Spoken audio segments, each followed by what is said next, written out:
nih Fajar bisa jadi atlet cilik untuk miliar? Kalau saya intinya fokus dan tetap latihan, itu saja sih. Sejak kapan Pak kelihatan? Dia kelihatan di 3 tahun pertama itu saya sudah lihat dia mulai manjat-manjat di meja.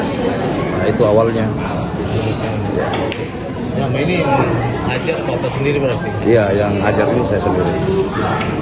Ada kesulitan untuk belajar? Kalau untuk kesulitan ya tetap ada Pak, yang namanya anak-anak kan. Ya. Saya kan cuma gini ya, saya lihat moodnya. Kalau saya lihat mood untuk di biliar, baru saya latih. Jafar bisa diceritakan sedikit kemarin turnamen Karabau itu? Kalau untuk turnamen Karabau itu ya termasuk turnamen yang sangat besar Pak ya. Ya, dan kita juga diundang langsung sama Kohendra Karabau untuk datang.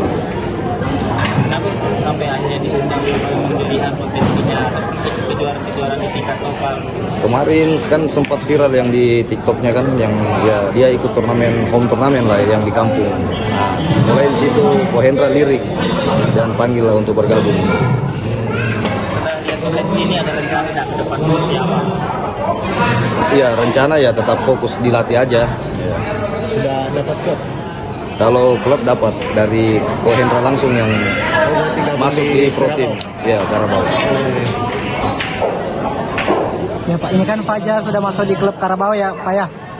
Bagaimana komitmen Bapak untuk Fajar ini tetap membela Sulawesi Tengah nanti ke depannya Pak? Kalau ya namanya daerah kan tetap harus dibela ya. Itu intinya tetaplah membawa nama baik daerah.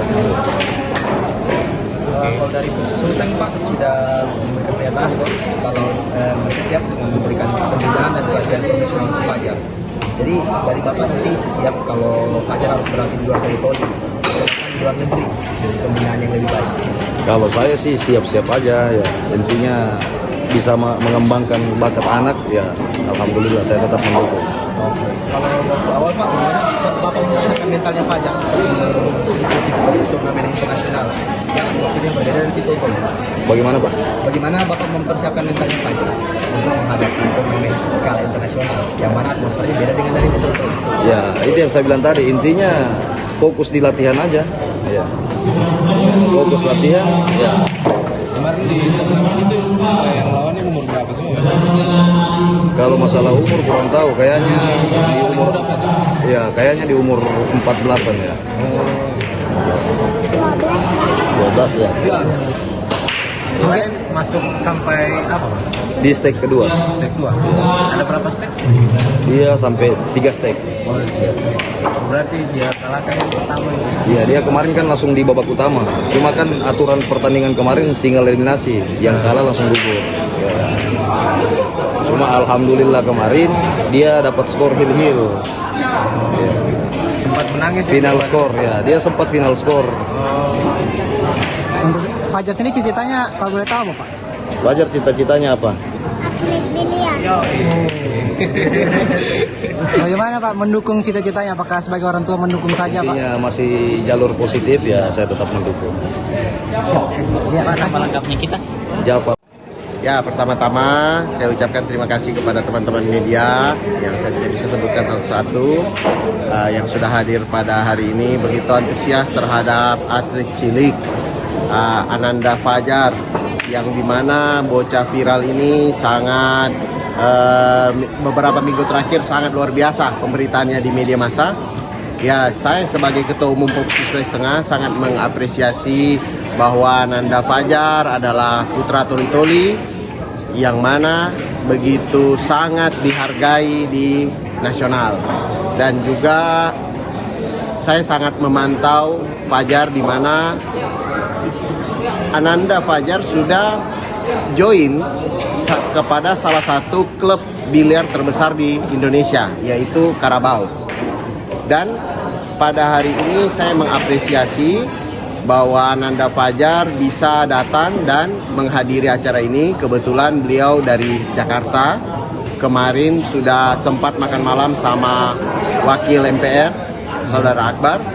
Dan kemungkinan minggu depan akan dijadwalkan apabila bisa memungkinkan ketemu Pak Erick Thohir. Jadi saya sebagai ketua umum sangat mengapresiasi dia datang ke sini. Kita harus bangga sebagai masyarakat Sulawesi Tengah, bangga dong punya atlet cilik yang dimana viral, yang dimana bisa ikut Carabao International Open kemarin di PIK di Jakarta. Itu sangat luar biasa. Kedepannya mungkin seperti apa sih pembentukan atlet-atlet cilik juga gitu di Sultan Popsi? Ya, untuk Popsi sendiri kita sangat concern terhadap atlet, apalagi kita mau mengadakan Porprov di bulan 11 pada tahun 2026 dan juga BK PON di 2027 untuk persiapan PON nanti di 2028. Program kerja kebetulan saya masih belum dilantik. Nanti setelah pelantikan langsung rapat kerja, tapi konsep rapat kerja saya salah satunya adalah pembinaan atlet seusia dini, di mana atlet kita ini selama ini kan bermain hanya otodidak, tidak didampingi pelatih yang berkualitas, yang bersertifikasi nasional. Saya ingin kedepannya atlet-atlet kita ada pelatih yang bisa mementorin, yang bisa tahu secara psikologis bertanding, karena permainan biliar ini bukan hanya bermain secara skill mengisi bola, tapi secara pikiran dan juga mental. Jadi pikiran sama mental itu buat saya sangat penting terhadap olahraga ini. Berarti Pak Ketua itu jadi kendala juga untuk Popsi Sulteng sendiri untuk atlet-atlet yang selama ini tiada pelatih nasional. Ya makanya saya berbicara apa adanya saja, biar masyarakat tahu kita bukan saya sepelekan atlet kita, tapi atlet kita itu sangat punya potensi di mata nasional. Buktinya kita bisa meraih medali perak di PON Papua tahun 2020. Tapi di waktu di PON Aceh kita tidak berbicara banyak karena pembinaan kita itu tidak kontinu, tidak konsisten terhadap atlet karena tidak didampingi oleh pelatih yang baik, yang bersertifikasi. Di kemarin ada pelatih, tapi pelatih kita tidak bersertifikasi. Saya harap kedepannya pelatih kita lebih bersertifikasi. Berarti semua otodidak. Otodidak. Dan hari ini saya bisa bilang kita juga bangga. Sulawesi Tengah itu punya wasit bersertifikasi internasional, namanya Iqbal Sunesi. Dia kemarin juga ikut memimpin pertandingan. Ini saudara Iqbal, dia ikut memimpin pertandingan di Asian Pool dan Carabao Internasional. Jadi karena dia punya sertifikat, hanya ada 10 wasit di Indonesia yang berangkat. Nah itu saya bilang, wasit kita udah bersertifikasi, masa pelatih tidak? Saya harap pelatih juga kita punya yang baik, sehingga kedepannya bisa lebih baik. Target Popsi sendiri di PON?